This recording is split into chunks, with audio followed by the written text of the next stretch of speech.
ఇప్పుడు భూమి మీద కూడా మనుషులు చూడండి, ఫస్ట్ నుంచి కూడా బాగా నలిగిన అనుభవంలో నుంచి వచ్చిన వాళ్ళకి దీన మనసు ఉంటుంది, మంచి వ్యక్తిత్వం ఉంటుంది, దాతృత్వం ఉంటుంది, త్యాగగుణం ఉంటుంది, మంచితనం ఉంటుంది, చాలా లక్షణాలు వస్తాయి.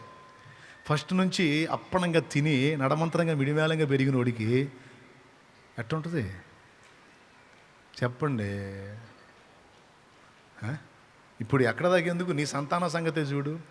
నువ్వేమో చిన్నప్పుడు తిని తినక నానా బాధలు పడి, కష్టాలు పడి, యాతనలు పడి, సచ్చి చెడి ఏదో నిలబడి లైన్లోకి వచ్చావు. ఇప్పుడు నీ పిల్లలకి నువ్వు పడ్డంత యాతన లేదు. నువ్వు తిండి లేని రోజులు గడిపావు. నీ బిడ్డలకి తిండి లేకుండా నువ్వు చేయలే. నీ బిడ్డలకి ఏది తక్కువ కాకూడదని అన్ని ఏర్పాట్లు చేశావు. చూడు, నీ వ్యక్తిత్వానికి నీ పిల్లల వ్యక్తిత్వానికే తేడా వచ్చింది. నీ దగ్గర ఉన్న క్వాలిటీస్ నీ పిల్లల్లో కనపడవు. నీకు వీడు ఏందిరా అనిపించింది. నీకు ఎందుకు ఇటు తయారయ్యాడని నా దగ్గరికి వచ్చి అడుగుతారు. అప్పుడు నేను దగ్గర బిల్లి చూస్తాను, నువ్వు పడ్డ అగసాట్లు వాడు బళ్ళ, అది కారణం అంట. వీడు ఎందుకు ఇట్లా తయారయ్యాడంటే నువ్వు పడ్డ బాధలు, నువ్వు పడ్డ అగచాట్లు నీ పిల్లలు పడలా, నువ్వు పడనీలా, వాడికి నేర్పలా, అందుకే వాడు అట్ట తయారయ్యాడు.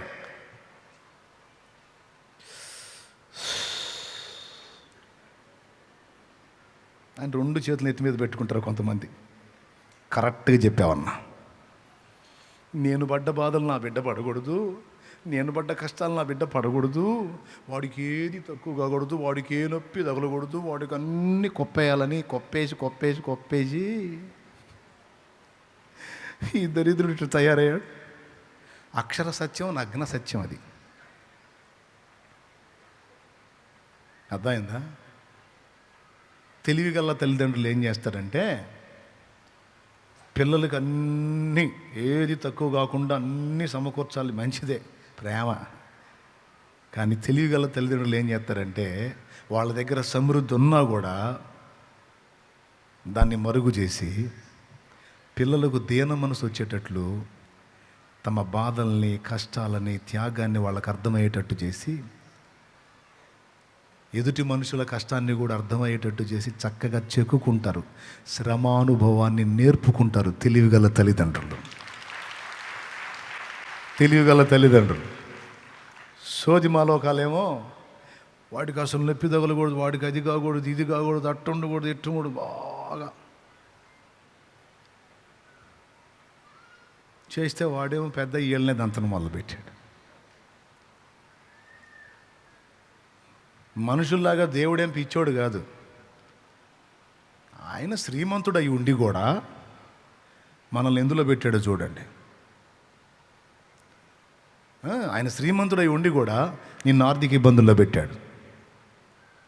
నీకు డౌట్ చాలాసార్లు అడుగుంటావు దేవుడిని, ఆయన నువ్వేం శ్రీమంతుడివి, నాకేం ఏంది ఇది అంటావు. ఆయన అంటాడు, సమాధానం చెప్పంటే టైం ఉందిలే కానీరా, నువ్వు ముందు కొంచెం ఓర్చుకో. శ్రీమంతుడే నీకోసం బ్యాంకులో వేసేలేరా, డబ్బులు బ్యాంకులో వేసేలేరా, అవి వచ్చేటప్పుడు వస్తాయి, అప్పటిదాకా పచ్చడో పరమాడో తినరా. స్తోత్రం. ఓ తండ్రి, నీ బిడ్డకు నువ్వు శ్రమానుభవం నేర్పకపోతే నీ వ్యక్తిత్వానికి నీ బిడ్డ వ్యక్తిత్వానికి తేడా వచ్చాయి. దేవుడేం పిచ్చోడా? సో తన అద్వితీయ కుమారునికే శ్రమానుభవం ద్వారా సంపూర్ణ సిద్ధిని ఏర్పాటు చేసినప్పుడు ఆయన పోలికగా ఏర్పరచబడ్డ మన విషయంలో కూడా శ్రమానుభవం తప్పనిసరి. మనుషులు అనుకున్నట్టు దేవుడు అనుకోడు. నా బిడ్డ కష్టపడకూడదు, నా బిడ్డ ఇబ్బంది పడకూడదు, నా బిడ్డకి ఏది తక్కువ కాకూడదు, నా బిడ్డకి అది కాదు. దేవుడు అంటే అనుకోడు. అవసరమైతే నువ్వు శ్రమ పడాలి, ఇబ్బంది పడాలి, ఆ కష్టాల్లోంచి, ఆ బాధల్లోంచి, ఆ నలుగుళ్ళలోంచి నువ్వు రావాలి. ఎందుకంటే అలాంటి అనుభవంలో నుంచి నువ్వు వస్తే ఎప్పటికీ చెడిపోవు.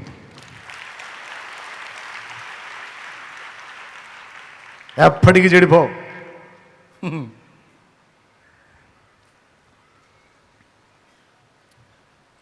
ఏమండే,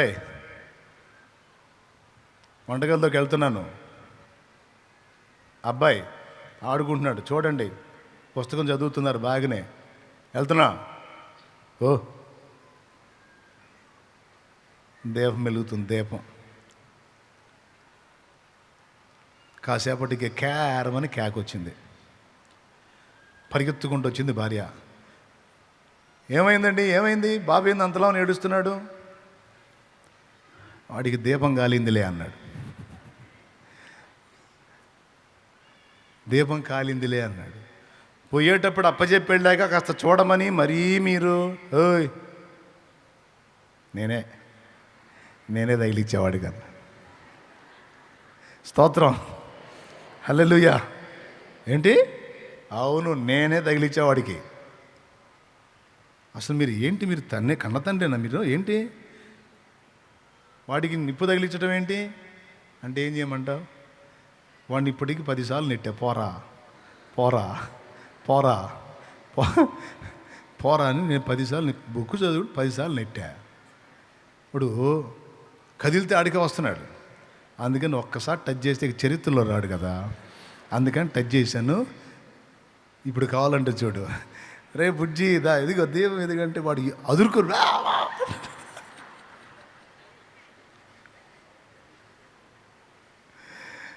దేవునికి స్తోత్రం కలుగును గాక. శ్రమానుభవం. ఇక మళ్ళీ వాడు ఆ పని చేయకుండా ఇక దీపం కనపడితే వాడికి ఎడంగా తిరుగుతున్నాడు అప్పటి నుంచి. దాన్ని చూపించి దా బాబు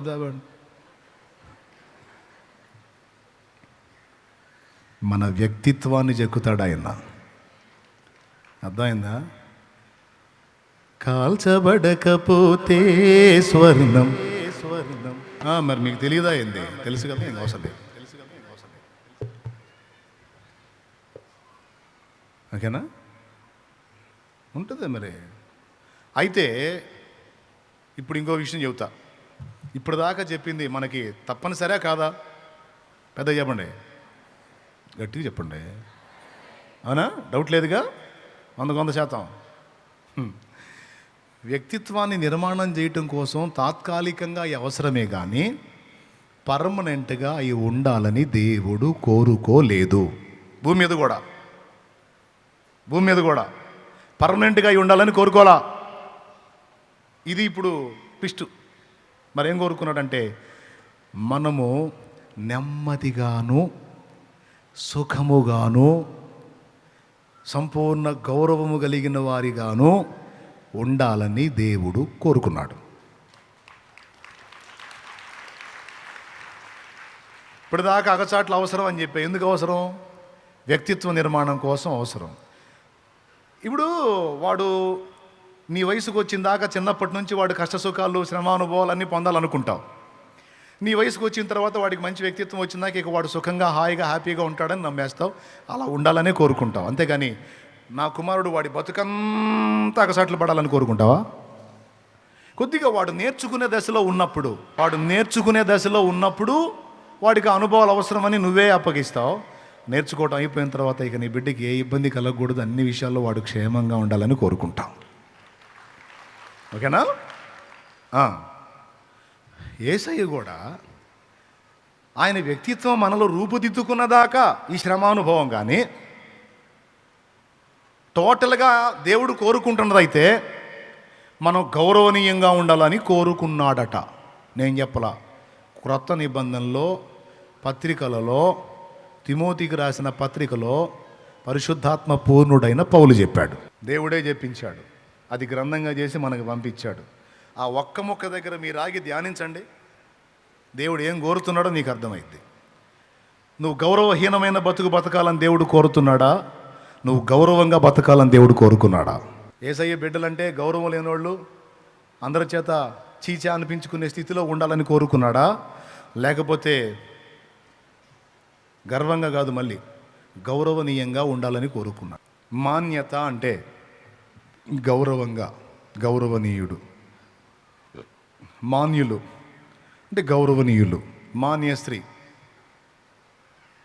అధికారుల ముందు పెడతారు, మాన్య స్త్రీ పలానా అని, అంటే గౌరవనీయులైన. అంటే దేవుడు తన పిల్లల్ని పరలోకంలోనే కాదు భూమి మీద కూడా గౌరవంగా ఉండాలని కోరుకున్నాడట. అంతేనా? రెండోది, ఏ తొందర లేకుండా ఏ ప్రెజరు లేకుండా నెమ్మదిగా ఉండాలని కోరుకున్నాడంట. వీటన్నిటికంటే ముందు సంపూర్ణ భక్తి కలిగి ఉండాలని కోరుకున్నాడట. సంపూర్ణ భక్తియు గౌరవనీయతయు, నెమ్మదిగా. నాలుగవది, బతుకంత అగచాట్లు కాదు, సుఖంగా కూడా మనం ఉండాలని కోరుకున్నాడట. సంపూర్ణ భక్తియు మాన్యతయు కలిగి నెమ్మదిగాను సుఖముగాను మనము బ్రతుకున్నట్లు. అంటే ఇవన్నీ దేవుడు ఒప్పుకున్నాడా ఒప్పుకోలేదా? ఒప్పుకున్నాడు. సో మనం కాస్త సుఖంగా బ్రతకడం కూడా దేవునికి ఇష్టమే, మనం నెమ్మదిగా ఉండటం దేవునికి ఇష్టమే, మనం గౌరవనీయులుగా ఉండటం కూడా దేవునికి. మళ్ళీ గౌరవనీయులుగా ఉండమన్నాడని మరి నేను చెప్పినట్టు గర్వంగా ఉండకూడదు. మొన్న బెట్టువాడి స్టోరీ చెప్పా చూడు, నిన్ను బెట్టుగా ఉండాలని వాడు పోయి వాత పెట్టించుకున్నట్టు అట్లా ఉండకూడదు. మళ్ళీ గౌరవనీయంగా అంటే ఎదుటోడు మనల్ని తేలిగ్గా మాట్లాడకుండా అవతలవాడు మనల్ని గౌరవించే విధంగా బతకటం. ఒకరికంటే గౌరవహీనంగా అంటే అవతలవాడు తృణీకరించేటట్లుగా ఉంటాం. అట్లా కాకుండా మనం గౌరవనీయమైన హోదాల్లో ఉండేటట్టు దేవుడు కోరుకున్నాడు. ఈ 4 సంగతులు మీరు హృదయంలో పెట్టుకోండి. మనం నెమ్మదిగా బతకడానికి దేవుడు శత్రువు కాదు, వ్యతిరేకి కాదు. మనం గౌరవనీయంగా బతకడానికి దేవుడే వ్యతిరేకి కాదు. మనం కొంత సుఖమును అనుభవించుట అనే దానికి దేవుడు వ్యతిరేకి కాదు. మనం సంపూర్ణ భక్తి కలిగి ఉండడానికి దేవుడు వ్యతిరేకి కాదు. ఆయనకు అసలు మనం సంతోషపడితే ఇంకా ఆయనకు అంతకు మించిన ఆనందం ఏముంది? అయితే దేవుడు ఇలా కోరుకుంటే వాటిని మనకు దక్కకుండా చేయటానికి భూమి మీదున్న రాజులను, అధికారులను, మనుషులను అపవాది ప్రేరేపిస్తాడట.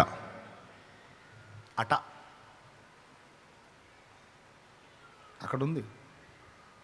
అందుకని మీరేం చేస్తారంటే, మీరు సంపూర్ణ భక్తియు మాన్యతయు నెమ్మది సుఖం అన్నీ పొందాలంటే వాటిని ఎఫెక్ట్ చేసేటువంటి వ్యక్తులు మొట్టమొదట మనుషులు, రెండవది రాజులు, మూడవది అధికారులు. కాబట్టి వీళ్ళందరి కోసం ప్రార్థన చేయండి. వీళ్ళు మానసిక రోగులు కాకుండా మైండ్ బాగా ఉండేటట్టుగా ఉంటే ముందు చెప్పిన 4 మీకు దక్కుతాయి. వీళ్ళు మానసిక రోగులై మన మధులత పేషెంట్లు అయ్యారనుకో. మన డాక్టర్ మధులత గారు ఉన్నారు, మానసిక వైద్య నిపుణురాలు. ఇక వాళ్ళు మన చుట్టూన్నోళ్ళు మానసిక రోగులైతే, ఉన్మాదులైతే మన బతుకులు ఎట్లా ఉంటాయి? గౌరవహీనంగా ఉంటాయి, భక్తికి ఆటంకాలు కలుగుతాయి, నెమ్మది సుఖం మొత్తం 4 పుష్పటాక్ ఎగిరిపోతాయి. వీటిని దెబ్బ కొట్టడానికి సైతానుగాడు వాడుకునేది ఎవరిని? భక్తుడా, నీ ప్రశాంతతను పాడు చేయటానికి నీ చుట్టూ ఉన్న మనుషులను వాడుకుంటాడు. నీ నెమ్మదిని, సుఖాన్ని, ఆనందాన్ని, భక్తిని పాడు చేయడానికి నీ చుట్టూ ఉన్న వ్యక్తులను వాడు కదిలిస్తాడు. అందుకని అబ్బాయి ఇవన్నీ కలిగి ఉండటం దేవుడికి ఇష్టమే, కానీ వీటిని డ్యామేజ్ చేసే సరుకు నీ చుట్టూ ఉంది నాన్న, ముందు వాళ్ళు కంట్రోల్లో ఉండాలి నాన్న. కాబట్టి వాళ్ళ కోసం చేయమ్మా. వాళ్ళ కోసం చేస్తే వాళ్ళు పేషెంట్లు కాకుండా వాళ్ళ మైండ్లు సరిగ్గా పనిచేస్తే నువ్వు ప్రశాంతంగా ఉంటావు. అబ్బాయి ఏం పెట్టాడండి లింకు దేవుడు. దేవా నాకు సుఖం లేదు ప్రభా, సుఖమే నాయనా. నాకు నెమ్మది లేదు ప్రభా, నెమ్మది నాయనా. నాకు అట్లుంది ప్రభా, ఎట్లుంది ప్రభా, నాకు అవన్నీ నాయనా అని అడగటం సెకండు.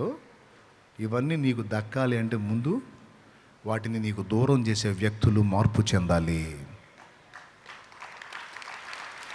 వాళ్ళు లైన్లోకి రావాలి. వాళ్ళ మీద దయ్యాలు పనిచేయకుండా వాటిని బంధించాలి. మానసిక రోగులు ఎందుకు అవుతారు, ఉన్మాదులు ఎందుకు అవుతారంటే దయ్యాలు వాళ్ళ మీద పనిచేసినప్పుడు అవుతారు. మరి ఏం పనులు అండి అయ్యి? దయ్యాల పనులు కాకపోతే మనుషులు చేసే పనులు అయ్యే. కడుపు కూడు తినేవాడు ఇవ్వడం చేస్తాడా? వాడి తల్లి ఆడది కాదా? వాడి కడుపున పుట్టిన కూతురు స్త్రీ కాదా? వాడి తోడ పుట్టిన అక్క చెల్లి స్త్రీలు కాదా? వాళ్ళకి అదే కదా శరీరం, వాళ్ళకి అదేగా.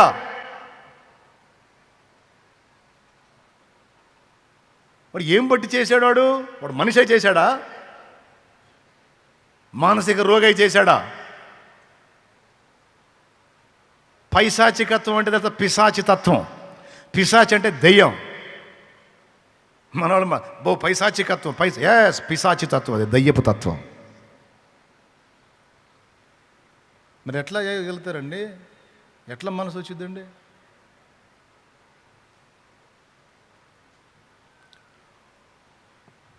ప్రియులారా, ఒక్కసారి ఆలోచించండి, నేను చెప్పిన టాపిక్ వాస్తవమా కాదా? మన భక్తిని పాడు చేయటానికి సైతాను వాళ్ళని వాడుకుంటాడన్నాను. 500 చర్చిల నుంచి 700 చర్చిలు కూలిపోయి కాలిపోయినాయి అంటే భక్తికి ఆటంకం వచ్చింది చూడు. ప్రార్థన చేసుకోవడానికి ఇప్పుడు స్థలం లేదు, రోడ్ల మీద వాన్లో చేసుకోవాల్సి వచ్చింది. ఆటంకం వచ్చిందా లేదా? అదే ఆ దరిద్రులు క్రమంగా ఉంటే ప్రార్థనలు మందిరాల్లో జరిగాయి. ఇప్పుడు భక్తికి ఆటంకం వచ్చేసింది. అట్లా కాకుండా మనం సంపూర్ణ భక్తి కలిగి ప్రశాంతంగా దేవుణ్ణి సేవించుకోవాలంటే దానికి అడ్డుబండలుగా ఉన్న వ్యక్తులు మారాలి. ముందు వాళ్ళను దేవుడు పట్టుకోవాలి, వాళ్ళని దర్శించాలి, వాళ్ళ ఆహాన్ని అణచాలి, వాళ్ళకు పట్టిన దెయ్యాలు వదిలించాలి దేవుడు. కాబట్టి వాళ్ళ నిమిత్తం మనం ప్రార్థన చేయాలి, దరిద్రుల నిమిత్తం. ఆ దెయ్యాలు ఎల్లగొట్టమని, ఈ ఆధ్యాత్మిక దరిద్రుల కోసం ప్రార్థన చేయాలి. దరిద్రులకు పట్టిన దెయ్యాలు ఎల్లగొట్టు. ఎక్కడో అక్కడ కాదు, మన ఇంట్లోనైనా, మన చుట్టుపక్కల పరిసరాల్లోనైనా, మన సమాజంలోనైనా, మన దేశంలో, మన రాష్ట్రంలో, మన ప్రదేశంలో ఎక్కడైనా సరే మనుషులందరి కొరకును అన్నాడు. మనుషులందరూ, ఇంటి బయట వాళ్ళు కాదు, ఇంట్లో వాళ్ళు కూడా మనుషులే. ఒక్కోసారి ఎవడు బయటోడు శోధించడో, మనోళ్ళే దారుణంగా శోధిస్తారు మనల్ని. ఒక్కొక్కసారి మనోళ్ళు శోధించే శోధన ఎట్టుంటుంది అంటే సత్తే పోయిద్ది అనిపించింది. నీకు ఎప్పుడన్నా అనిపించిందా? ఎంతమందికి అనిపించింది? ఇంటోళ్ళు శోధిస్తేనా, బయటోళ్ళు శోధిస్తేనా? పెద్దగా మరి ఏందనుకున్నా, వామ్మ నీకు కూడా ఎదురైందన్నా అని పరిశోధన చేయవాకండి. నేను చెప్పను ఎదురైందా లేదని, నేను చెప్పను. ఒక్కోసారి వాళ్ళ దెబ్బకి, ఇంట్లో సోదరుల దెబ్బకి, సంసోన్ ఎవరండి? ప్రియురాలేగా, ప్రేయసి. శోధిస్తే ప్రాణము విసిగి చావగోరిందని రాసుంది. అట్లాగా ఫ్యామిలీలో ఉన్న వ్యక్తుల్ని వాడుకోవచ్చు. వాళ్ళని ఉసిగొలిపి నీ భక్తిని పాడు చేయొచ్చు, నీ నెమ్మదిని దూరం చేయొచ్చు, నీ సుఖాన్ని దూరం చేయొచ్చు, నీ గౌరవనీయతను కూడా హీనపరచవచ్చు. బయట వాళ్ళు గౌరవిస్తుంటే ఇంట్లో వాళ్ళు పోయి నెగిటివ్గా చెబుతారు. కడుపు మండిపోదు? బయట వాళ్ళు గౌరవిస్తుంటే, బయట వాళ్ళు సన్మానిస్తుంటే, బయట వాళ్ళు రెస్పెక్ట్ ఇస్తుంటే, వీళ్ళు పోయి వాళ్ళ ముందు గాలి నిలువున తీసేస్తారు. జరుగుతాయి. కాబట్టి ఇంటి వాళ్ళ దగ్గర మొదలుకొని చుట్టూ పరిసరాలు, ఊరు, పట్టణం, పల్లె, ప్రాంతం, రాష్ట్రం, జిల్లా, మండలం, దేశం మొత్తాన్ని ఎత్తాల. మొత్తాన్ని ఎత్తాలి. ఇందులో ఉన్న మనుషులందరినీ నీ వశపరచుకోయా. వాళ్ళకు పట్టిన దెయ్యాలు ఎల్లగొట్టు. నేనే కాదు, నా తోడి సహా క్రైస్తవులు సుఖముగా, మాన్యముగా, గౌరవనీయంగా, నెమ్మదిగా బ్రతుకు నిమిత్తము సంపూర్ణ భక్తి చేసుకోవడానికి కంఫర్ట్గా భారతదేశం మీద పనిచేస్తున్న దురాత్మలను నాశనము చేయి, వెళ్ళగొట్టు. భారతదేశం మీద పనిచేస్తున్న సాతాను శక్తులను బంధించు దేవా అని ప్రార్థన ఖచ్చితంగా చేయాలి. ఇది సీరియస్గా తీసుకోండి. నేను ముందే చెప్పా, సుదీర్ఘ ప్రసంగం చేయనని. సింపుల్ మెసేజే. ఏం మెసేజీ? సింపుల్ మెసేజీ. మొదటిది, మనం ఈ 4 పొందడానికి మనం ఎవరి కోసం అడగాలన్నాడు? వరుసగా చెప్పండి. నంబర్ 1, దెయ్యాల కోసమా? రైట్, మనుషులందరి కోసం. రెండోది, రాజులు అంటే రాజ్యములు నేల అధికారులు. అంత బీభత్సం జరిగితే ఎంత సింపుల్గా వదిలేశారు చూసావా? రాజులు. కొందరు రాజులు అసలు స్పందించలా, కొందరు రాజులేమో సింపుల్గా ఊరకట్ల ఒక 30 సెకండ్స్ 4 కొటేషన్లు వేసి వెళ్ళిపోయారు. చూడండి, కారణం శోధనలోనే ఉన్నారు. వాళ్ళ కోసం ప్రార్థన చేయాలి. మూడవది, అధికారులు అందరి కొరకు అన్నాడు. అంటే ప్రభుత్వోద్యోగులు, ప్రభుత్వ రంగ సంస్థల్లో పనిచేసే వాళ్ళు యావత్ మెంబర్స్, రాజ్యాన్ని నడుపుతున్నది వాళ్ళు కనుక వాళ్ళ అన్ని శాఖల కోసం మనం ఎలుగెత్తాలి, ప్రార్థన చేయాలి. అలా చేయటం వలన ఈ 4 మనం పొందడానికి అర్హత ఏర్పడిద్ది, అనుకూలత ఏర్పడిద్ది. అయిపోయింది. ఇంతవరకు క్లియర్గా అర్థమైందా మీకు? అంటే మనం అగచాట్లు మారి బ్రతుకులోనే ఉండాలని కోరుకుంటున్నాడా, కాస్త సుఖపడటానికి ఇష్టపడుతున్నాడా? మీ బతుకంతా నెమ్మది లేని బతుకే అంటున్నాడా, లేకపోతే నెమ్మదిగా ఉండటం కూడా నా చిత్తమే అంటున్నాడా? నువ్వు నెమ్మదిగా ఉంటావు, నువ్వు కాస్త సుఖం అనుభవించడం కూడా దేవునికి ఇష్టమే. నువ్వు గౌరవనీయంగా ఉండటం దేవునికి ఇష్టం. కాస్త సుఖం కాదు, నువ్వు సంపూర్ణంగా సుఖ సంతోషాలు పొందడానికి యేసయ్యకి ఇష్టం. నీ సంతోషం కోసమే కదా, నువ్వు బతకాలనేగా, నువ్వు యాతన పడకూడదనేగా వచ్చి ప్రాణం వల్ల పెట్టాడు. ఇంత ప్రేమించిన వాడు నువ్వు ఇంకా సంతోషంగా ఉండాలని కోరుకుంటాడు, కానీ నువ్వు అసమాధానంలో, ఆవేదనలో, నెమ్మది లేని స్థితిలో, కష్టాల్లో ఉండాలని ఎందుకు కోరుకుంటాడండి? కోరుకోడు కదా. రైట్. ఇకపోతే ఎవరు పోతే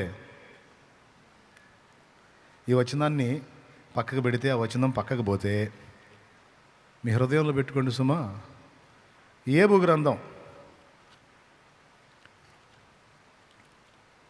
యోబు గ్రంథం ఒక వచనం చూపిస్తాను, చూడండి.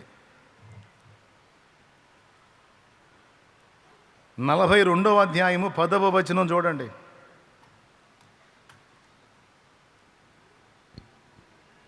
మరియు యోబు తన స్నేహితుల నిమిత్తము ప్రార్థన చేసినప్పుడు యెహోవా అతని క్షేమస్థితిని మరలా అతనికి దయచేసెను. ఆగక్కడ, ఇక్కడ కూడా ఒక సంగతి ఉంది. మరియు యోబు తన స్నేహితుల నిమిత్తము ప్రార్థన చేసినప్పుడు, ఎప్పుడు? అప్పుడు. మీరు చెప్పండి, నేను ఎప్పుడు అంటాను, తర్వాత మీరేమంటారు? అప్పుడు అననా? ఎప్పుడు? పెద్దగా ఎప్పుడు? అప్పుడు. ఎప్పుడు? అదే అప్పుడు. ఎప్పుడు? ప్రార్థన చేసినప్పుడు. ఎప్పుడు అంటే అప్పుడు. అప్పుడే ఎప్పుడు? యోబు తన స్నేహితుల నిమిత్తము ప్రార్థన చేసినప్పుడు. ఎప్పుడు? అప్పుడా? యోబు తన స్నేహితుల నిమిత్తము ప్రార్థన చేసినప్పుడు. అది గుర్తుపెట్టుకోవాలి. ఇక్కడేమో రాజులు వేరే వాళ్ళే, అధికారులు ఇతరులే, మనుషులందరూ ఇతరులే. కానీ ఇతరుల కోసం మనం కానీ ప్రార్థన చేయగలిగితే, వాళ్ళని దేవుని వశానికి అప్పగించగలిగితే, వాళ్ళ మీద పనిచేసే దుష్టశక్తులను బంధించగలిగితే, అప్పుడు మనకు అక్కడ సంపూర్ణ భక్తి చేసుకోవటానికి అనుకూలత, గౌరవనీయత, నెమ్మది, సుఖం లభిస్తాయి అన్నాడు అక్కడ. ఇక్కడ క్షేమస్థితి కోల్పోయిన వాడికి తిరిగి క్షేమస్థితి వచ్చింది, 2 దీవెన వచ్చింది. తిరిగి క్షేమస్థితి వచ్చింది, 2 దీవెన వచ్చింది. ఎట్లా వచ్చిందంటే, యోబు తన స్నేహితుల నిమిత్తము ప్రార్థన చేసినప్పుడు. 10వ వచనమే, ఆ కిందనే ఉంటుంది, చదవండి వరుసగా. యెహోవా అతని క్షేమస్థితిని మరలా అతనికి దయచేసెను, మరియు యోబునకు పూర్వము కలిగిన దానికంటే 2 అధికముగా యెహోవా అతనికి దయచేసెను. దేవునికి మహిమ కలుగును గాక. ఓకేనా? ఇది 2వ సంగతి. అంటే మనం ఎవరితో వాదించామో, ఎవరు తేడా అన్నామో, ఎవరు పనికిమాలిన వైద్యులు అన్నామో, యోబు మీరందరూ పనికిమాలిన వైద్యులు రా అని తిట్టాడు.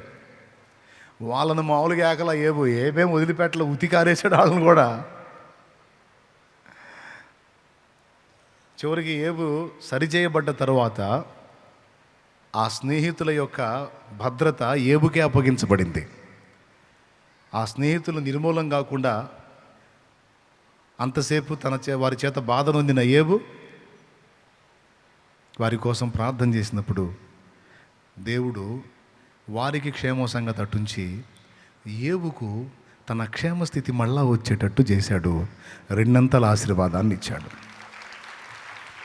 స్నేహితులు కూడా ఇతరులే కదా. ఇప్పుడు ఈ ప్రార్థనలన్నీ చూడు, బయట వాళ్ళకి సంబంధించిన ప్రార్థనలు, చేసినోడికి దీవెనలో. సూపర్ ఉంది కదా. రాజులు బయట వాళ్ళే కదా, వాళ్ళ కోసం చేస్తే మనకు దీవెనంట. మనుషులు బయట వాళ్ళ కాదా, వాళ్ళ కోసం చేస్తే మనకు దీవెనంట. అధికారులు బయట వాళ్ళ కాదా, వాళ్ళ కోసం చేస్తే మనకు దీవెనంట. స్నేహితులు బయట వాళ్ళ కాదా, ఫ్రెండ్సే కావచ్చు, కానీ వాళ్ళ ఫ్యామిలీస్ వాళ్ళే, వాళ్ళ లైఫ్లో వాళ్ళే.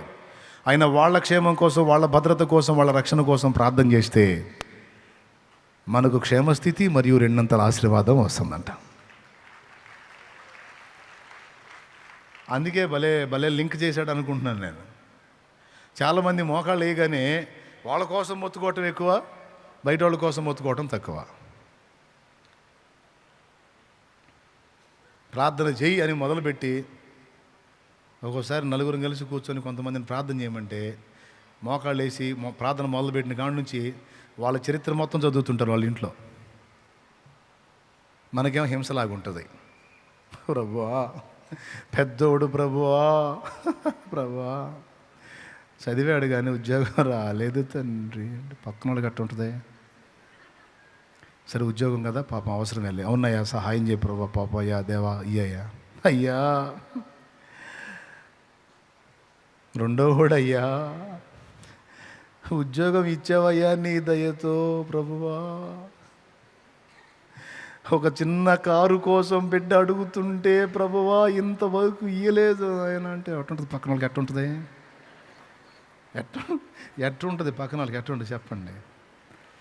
ఇక్కడ మేము నానా బాధలతో సత్తంటే చిన్న కొడుకు కారు, అప్పుడు దాకా ప్రభా అయ్యా అవునయ్యా పెద్దోడికి ఉద్యోగం ఏ అన్నోళ్ళు చిన్నోడికి కారు అనగానే కళ్ళు తెరిచి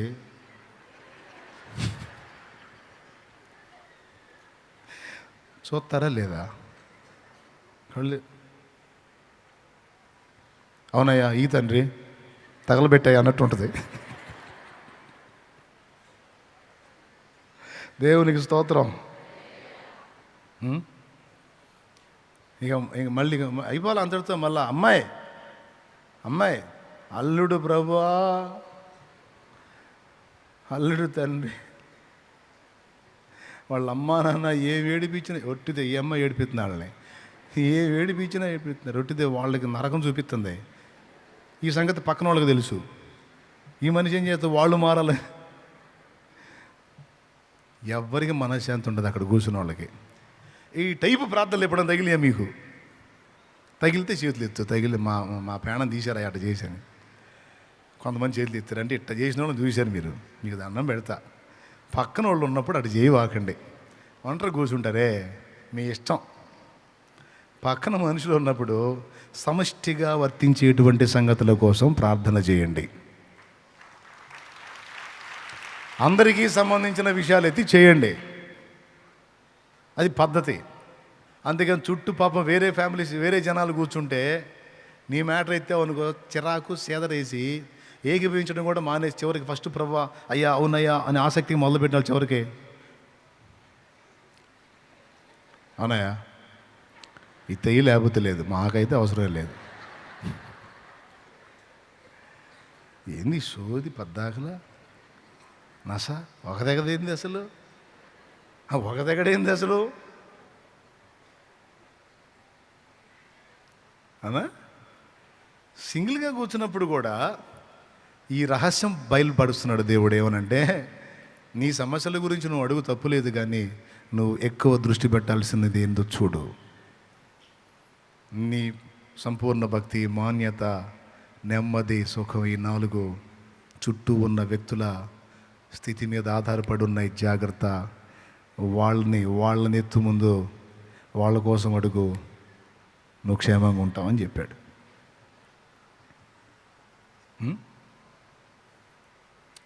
ఆ పొలం మొత్తం కలిపి 150 ఎకరం పొలం, అన్యులది క్రైస్తవులది మొత్తం కలిపి. ఎన్ని ఎకరాల పొలం? 150 ఎకరం పొలం. ఒకళ్ళది 2 ఎకరాలు, ఎకరం, అర ఎకరం, 30 ఇట్లా ఉంటాయి కదా. మోకాళ్ళు వేసి ప్రార్థన చేసేటప్పుడు ఎట్ట చేయాలో తెలుసా?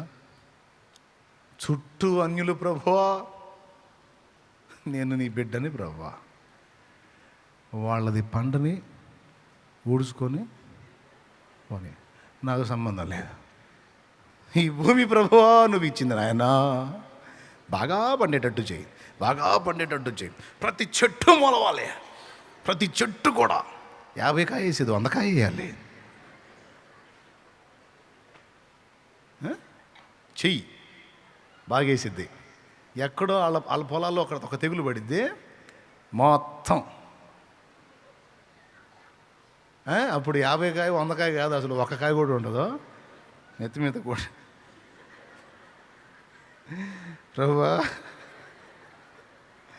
ఏంది నాయన, చెట్టు కాపించమన్నాగయ్యా, ఏది మొత్తం ఎండిపోయి.